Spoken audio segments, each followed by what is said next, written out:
Hello everyone, I'm Vanessa and welcome to my channel Solulu Rask. Today's vlog is a little introduction on who I am, where I am, what I get up to as far as my sewing goes and what you can expect from me in the vlogs to come. So as I said, my name's Vanessa and I live in Lancashire, a nice little rural location, Lancashire being the home of textiles. What better place to host a sewing vlog from? As you may or may not be able to tell from the accent, I'm not Lancashire born and bred.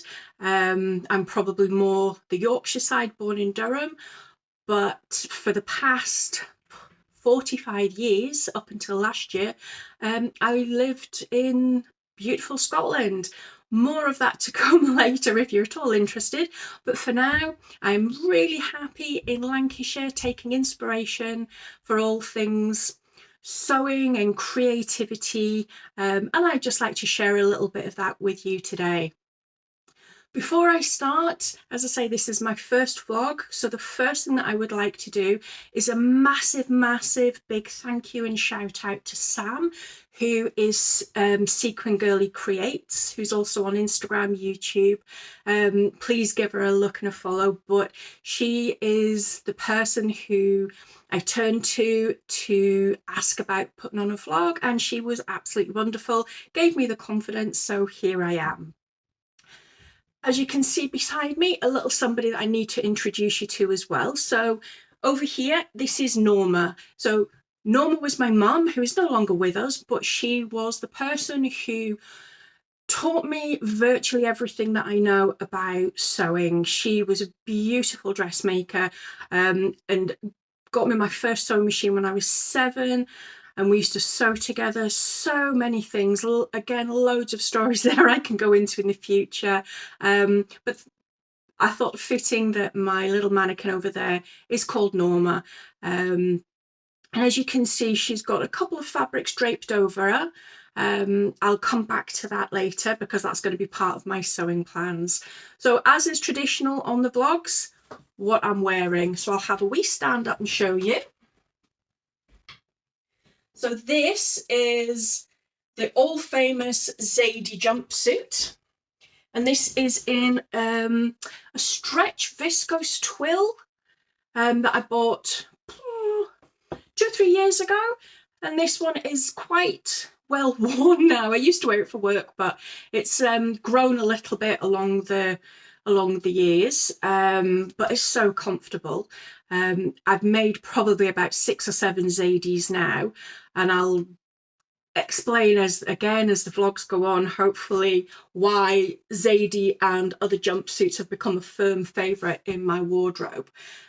Forgive me if my hands go here. I am one of those people who talk with their hands, so I'm trying to keep them out of shot so as not to get too distracting.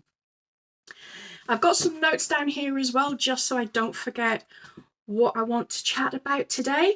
And as I say, it's just a little bit of a hello, who am I, how are you, what interests you, what are you doing in sewing.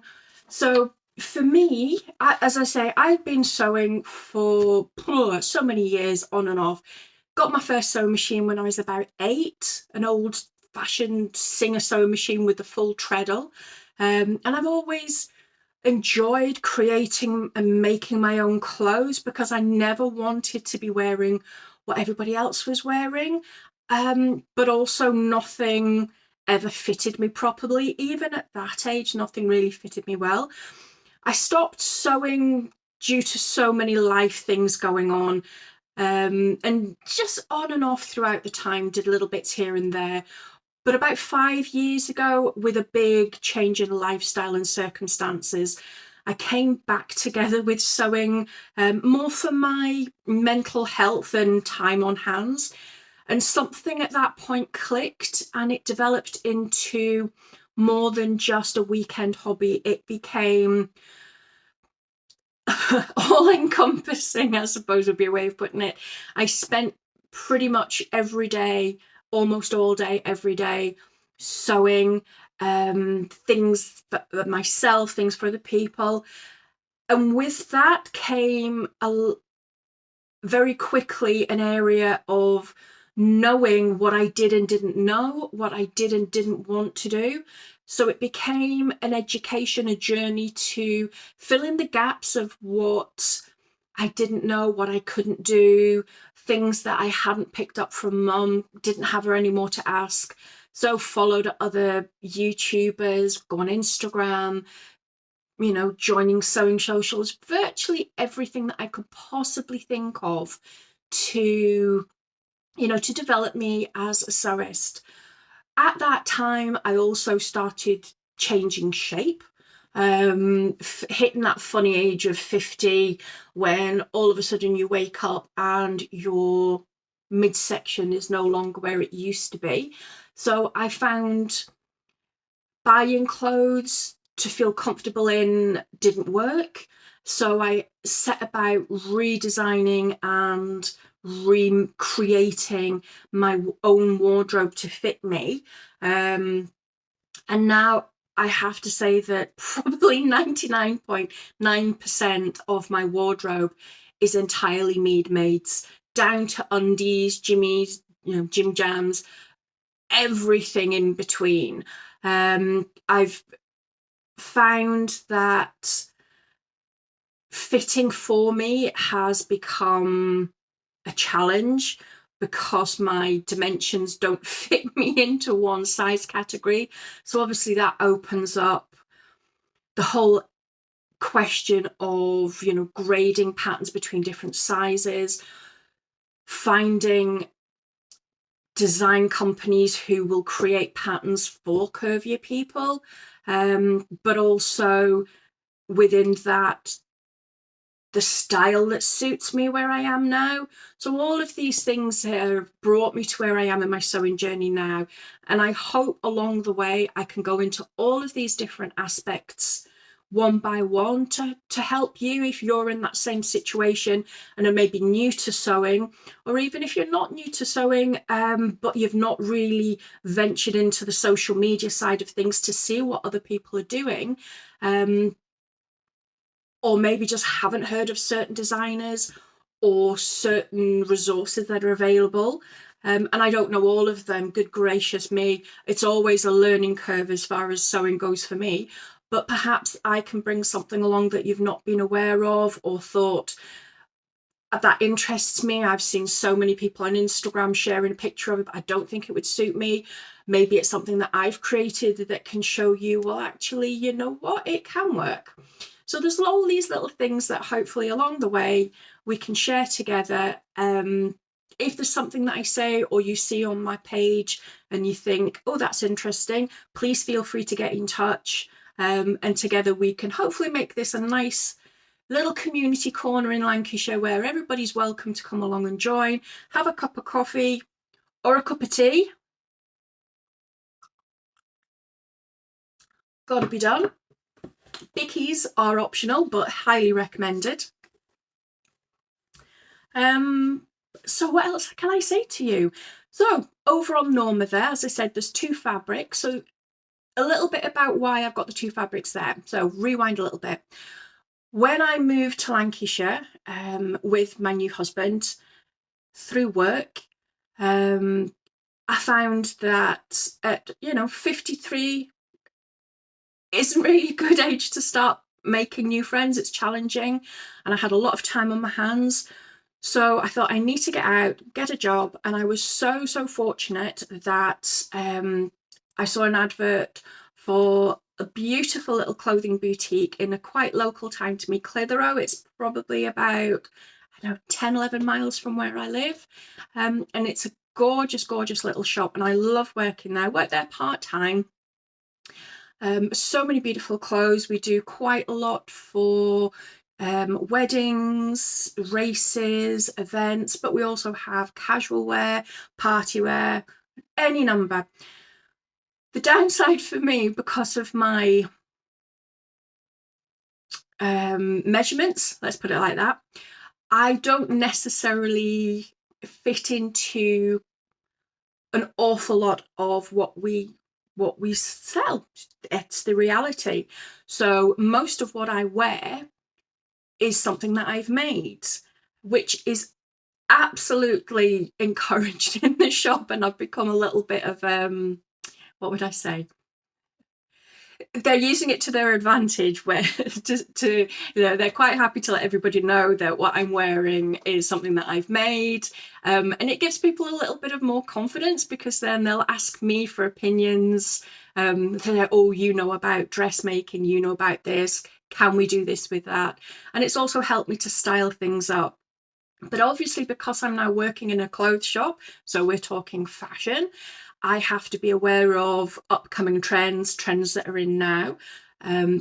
So I am now creating a wardrobe that hopefully will fit in with what's happening out there in the fashion world, but also to fit in with what the aesthetic of the shop is. So over on my corner here, it's I think you can tell by the pattern one rather than the plain one, but burgundy is obviously a big colour theme this season. So on there, I've got both of these fabrics are from Lamazi Fabrics, and they were actually both remnants, so they were a little bit less than I would normally have paid, which is absolutely fantastic. So the first one, the block colour, is a viscose ponte twill, and it has a nice stretch to it and a beautiful weight. That one I'm going to make the Pattern Emporium Walk Boldly pants, which is a pattern that I've used before. And be patient with me. If I can, I will try and put some photographs just here of both of these patterns for you. If it doesn't work out, I will definitely link the patterns below.